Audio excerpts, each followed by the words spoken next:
Welcome to the Brand Bridge, the podcast that's all about branding, entrepreneurship, faith, mindset, and all the things that you need to have a compromise-free brand. My name is Melissa, and today we are talking about specificity, why going smaller can make your brand bigger.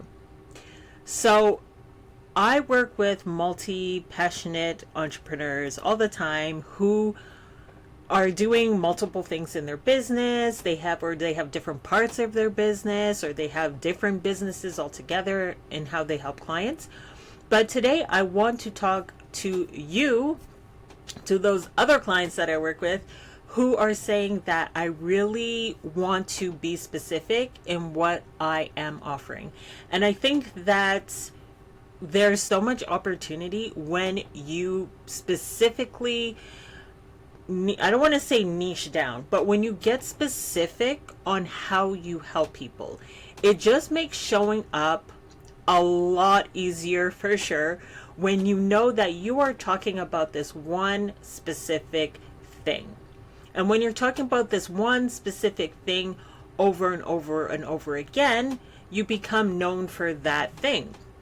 And it makes it easier for people to recommend you. It makes it easier for people to just know you for something and be able to work with you because they know, hey, Mel is this. She's got it on lockdown. This is the only thing that she does. And you're building your expertise in that way, in that specific way. And so when you are being specific, when you are growing in a certain area and a certain expertise, it can be boring.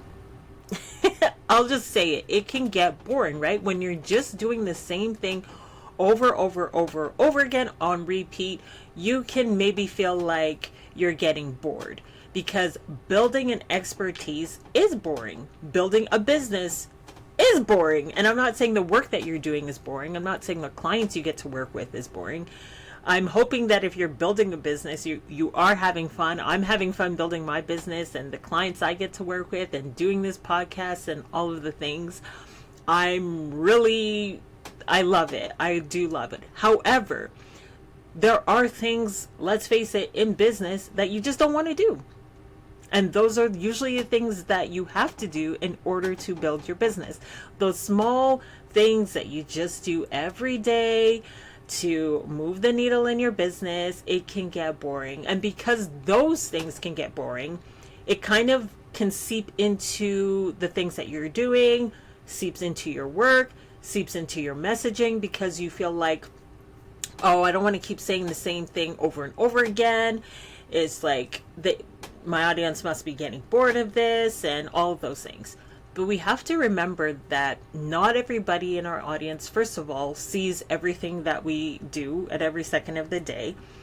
And they aren't all going to be clients either. When you're building your brand and you're building community, there's usually two types of people in your community. So I have names for them because I like to name things just for us to be more practical and can kind of understand. But there are who I call passionate Patties and silent Sallies. So a passionate Patty is someone who is your supporter. They're the ones that are usually commenting on your posts, that you have some kind of relationship with. They might be peers. They might be just people who really appreciate what you're doing. They might be people who do a similar thing to you. These are people that you have a relationship with, but they're not necessarily going to buy from you. And then you have the silent Sallies. Silent Sallies are people who do need your skills. They are people who maybe just admire you and what you do. They're not always liking, they're not always commenting, but they're more likely to be your clients. So the silent Sallies are the quiet observers who are waiting to make a buying decision, whether they're going to work with you or not. And I'm sure it's happened for you where you have seen that someone's just emailed you or come into your DMs and said, hey, I want to work with you. And you're like, who are you? Where'd you come from? But that's how you know that your brand is working and your messaging is working and your message is working. Because you become specific in what you're saying and what you're doing, and you're doing it on repeat, people can easily recognize you and easily work with you. And like I said, not to say that if you are multi-passionate, that doesn't happen. It does happen, because when you're building a personal brand, when you're creating a movement, people are getting behind you and not only what you do. So when you are very specific on what you are doing, it definitely makes making content easier, because you're just going to always say the same thing over and over again. Your message is going to be the same over and over again. It should be, even if you're multi-passionate, it should still be consistent. You should still have a consistent message, but it just means that your positioning is going to be more specific. And so when people can see you as this specific person, and sometimes, you know, what happens is you'll start broad and then go specific. A lot of people do it that way.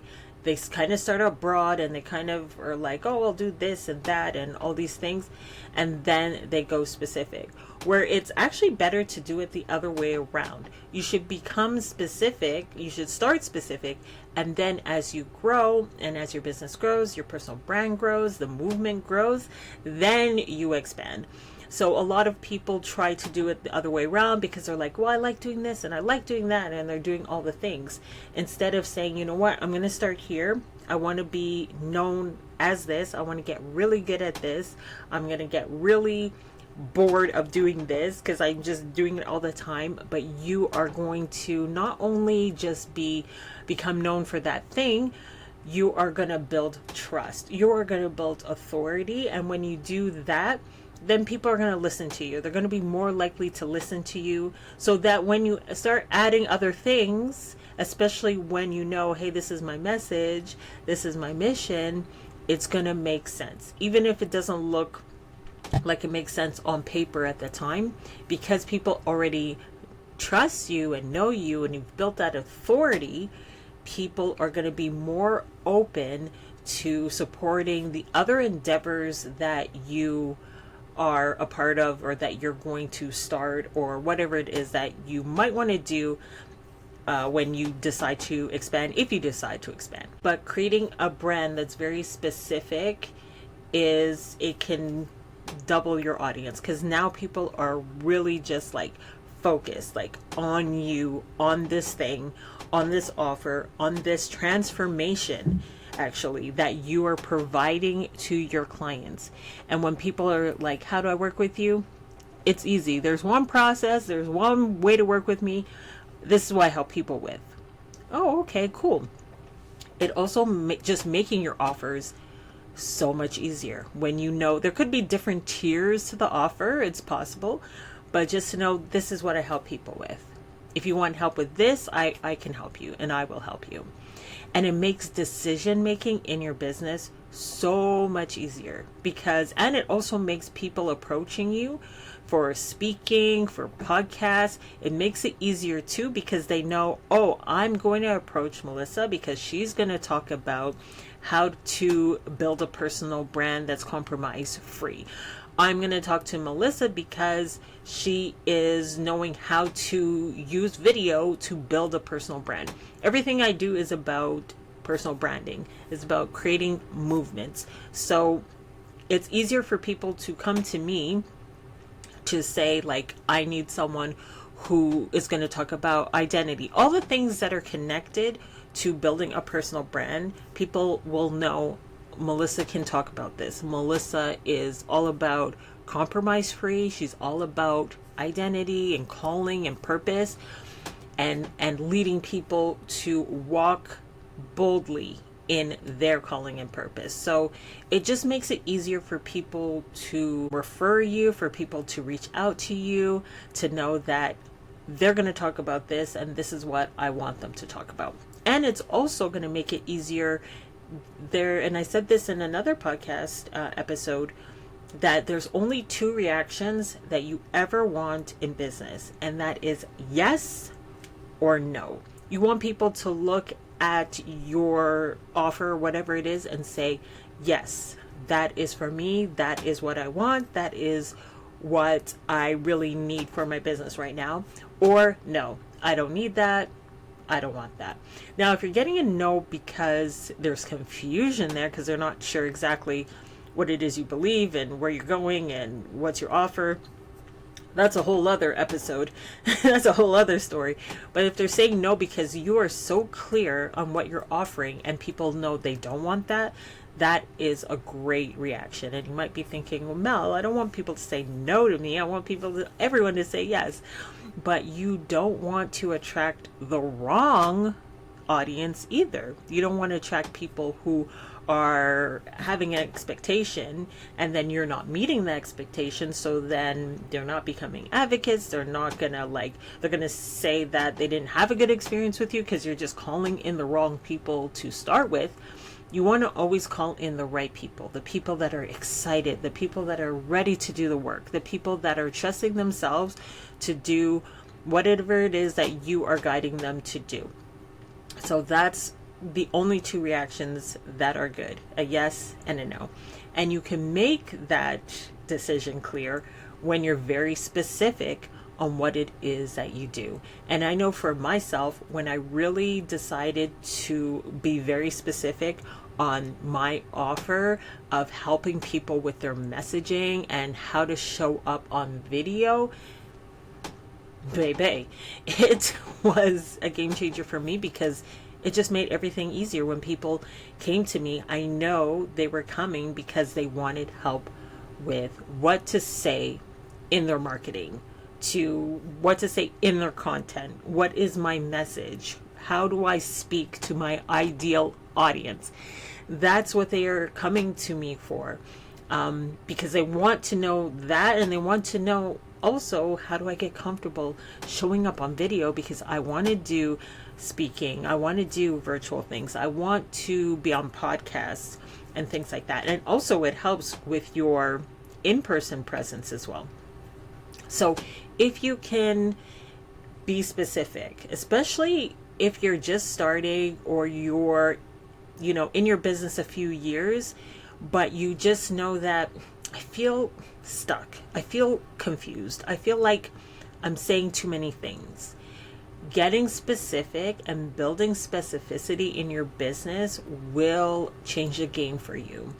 If you're multi-passionate and you're like, no, I'm clear on this and I'm clear on that, and you just want to know how to bring that together, you can work on that too. But if you are feeling like I'm doing too many things, I really just want to focus on this ideal client and help them because I know them so well, because it was me. If you're saying that, then that's a beautiful place to be. And everything in your business, your decision making, the offers that you create, the people that you work with, all of these things are going to be so much easier to put in a package and to sell to the people that you want to work with and who the offer is for. So thank you so much for joining. Please leave any comments or questions in the comments, or send me an email, send me a carrier pigeon, whatever it is that you want to do, and we will continue the conversation. And until next time, I just hope that you will live with heart, lead with purpose, and do both compromise free. See you next time. Bye.